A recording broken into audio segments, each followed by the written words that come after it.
Hello everyone and welcome back to LiQWYD. Today I've got a pretty highly requested video from the channel. I've had a few guys reach out to me on DMs and then I've had a few comments as well asking how exactly do we play Blurple. And I think now that we're going into set 9, it's the perfect time to do this. Now don't get me wrong, there's going to be a couple of you out there who will quite rightly say that is there any point to this because we're going into rotation, so surely we're just losing all our best cards. Yes, but no. Looking at the list, the main key cards in Blurple we're actually keeping, which is why I think this deck's going to be such a powerhouse. Okay, yes, we're going to lose our Popsicle, we're going to lose our Goat, and we're going to lose our Bounce package.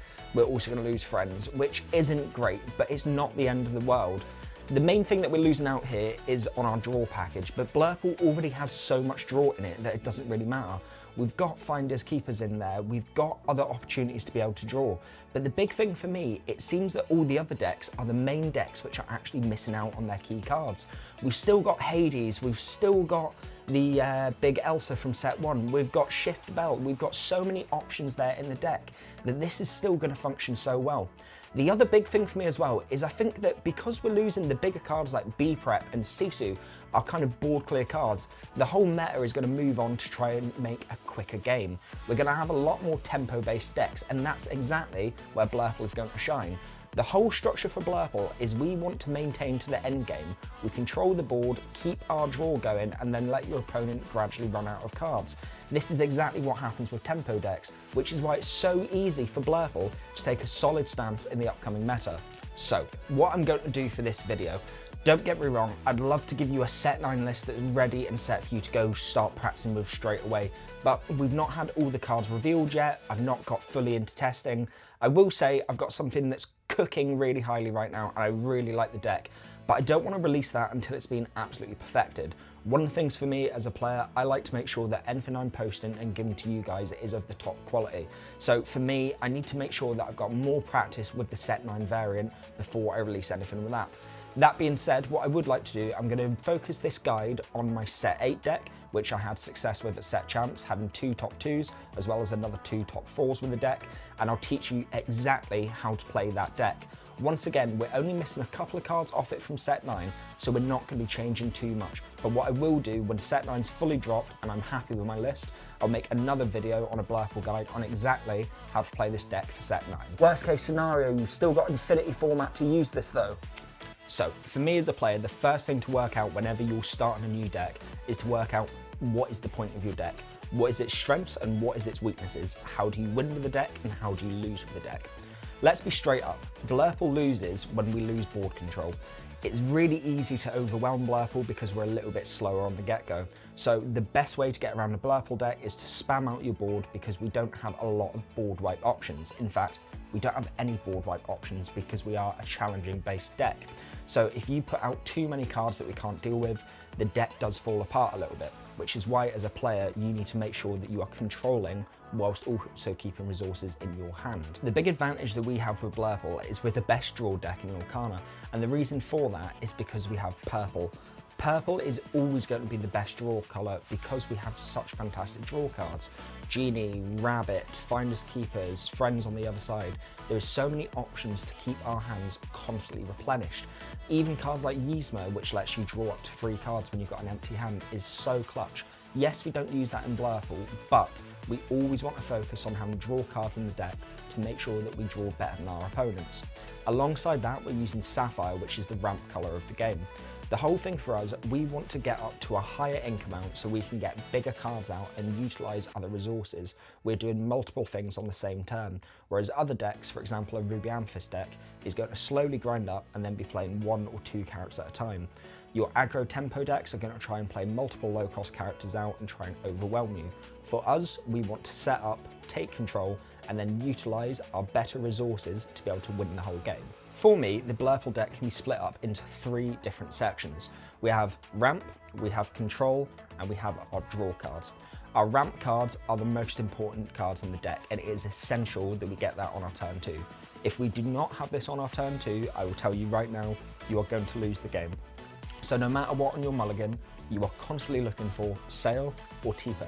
If you do not have those 2 cards in your hand, send the whole lot back. It is essential that you get that. There is one sole situation where I'd consider not sending all 7, and that is if I had Popsicle, Belle, and Friends on the other side in my hand. With this combination, you can use Popsicle on turn 1 to draw a card. You will then banish the Popsicle, play your Belle for free, and then on the next turn, sing Friends on the other side.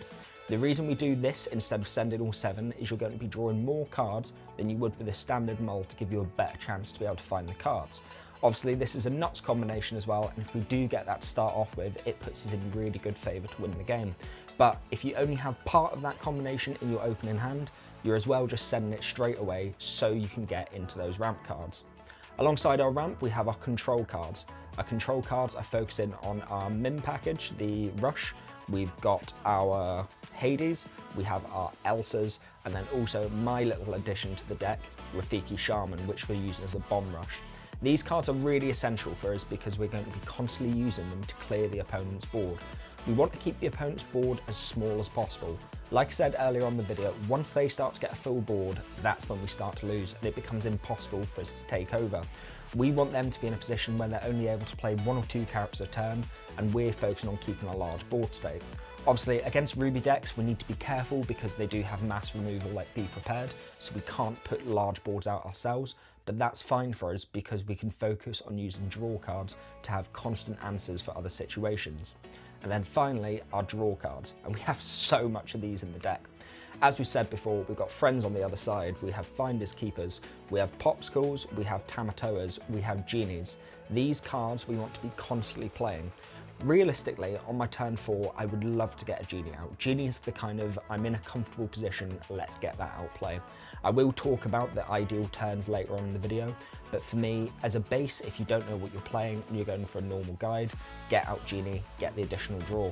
We're going to be trying to sing Friends as quickly as possible, and then we're going to be looping back our Popsicles with the Tamatoas, dropping Finders Keepers to make sure our hand is constantly filled. If we have plenty of resources in hand, plenty of resources in ink, it's very difficult to beat us unless they've been able to hit a whole new world as a steel deck and then spam out 5, 6, 7 or 8 characters, because at that point we just can't control them. Obviously, this video is mainly looking at a general game plan for Blurple and how to actually play the deck. What I will do in the future, I'll make some specific videos on how to beat certain matchups.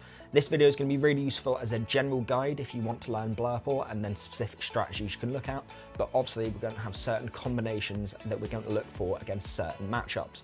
Now, I will make those videos discussing them, but in today's video, this is mainly going to focus on as a general for Blurple. Right, let's have a look at our turn-by-turn plays for this deck.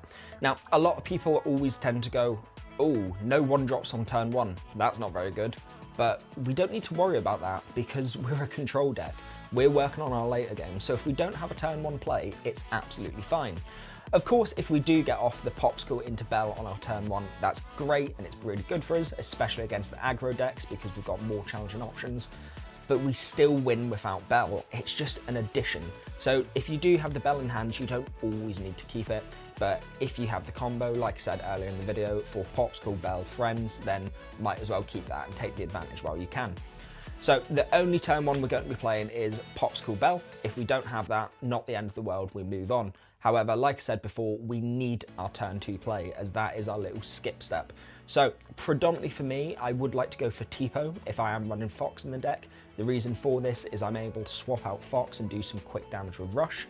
Tipo is also a little bit of board presence for us. So against other purple decks, we can take out Chernobog's Followers, for example, or we can simply quest and build up our board from there.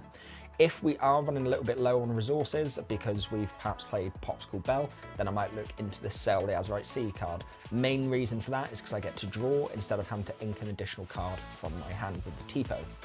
Now, after this, we've done the ramp, so we've got turn 4 options, and this is where we need to start making decisions for the deck. I'm going to say, as a general rule of thumb, if you have the Genie, 90% of the time, Genie is going to be the card that you want to play. The main reason for it, 1, we draw off it, 2, it's a card that can sing Friends, 3, it's a 2-quester, and 4, it's evasive. So if there is something like a Diablo that we need to be able to do some damage into, we've got an immediate option for the next turn. Of course, you do need to be careful because if there is a Diablo there and you play the Genie, if the Diablo's exerted, they're drawing 2, so a bit of a negative, so you could look at Iago as a different option there. If we are wanting to control the board a little bit more, that's when we're going to be using our Bomb Rush Rafiki card, the Shaman. It's my favourite card in the deck, and I absolutely love using it just to be able to take down their board presence. If I've had a really nice start and I've went Belle on the turn 1 into Tipo and then my Rafiki, I've got multiple options to be able to challenge their board state. And if we can limit that really early to begin with, it's really hard for them to come back into the game. But when we are doing this, we need to be aware at this point we've used a lot of our resources. So on the following turns, we need to then be focusing on building back our draw engine to refill our hand. We never want to be low on cards in Blurple. If you've got less than 3 or 4 cards in your hand, you need to really focus on putting in some resources, try to refill your hand back up. On our turn 4, we're really starting to continue the control that we've already built. At this point, they are only able to get 4 cost characters out, where we're able to get 5 costs out because we've had our ramp. So realistically, we could be using our Belle character, the Mystic Belle, to be able to shift some damage across, perhaps on the Rafiki that you used on the previous turn, to take out another character. What you might have done previously is you could do a nice little setup. If you played your Iago out, you could then use your Elsa on the turn 4 to be able to exert a character. Iago then takes it out. You can then follow that up on the next turn using your Belle Mystic to then shift some damage across. We do need to be really careful with the Iago play at the minute. Like I said in previous videos, because there's so much steel about in the meta, there's a lot of actions, which means Iago can be popped really easily. So I'm not always too keen on getting them straight on the board. Like I say, I think there is other better options in the deck, but there is certain matchups like Ruby Amethyst or Ruby Sapphire that don't really have any cards to do anything to Iago. They don't really run actions that target cards. They have their draw cards and that's about it. So Iago is a menace for them to deal with and just sticks on the board.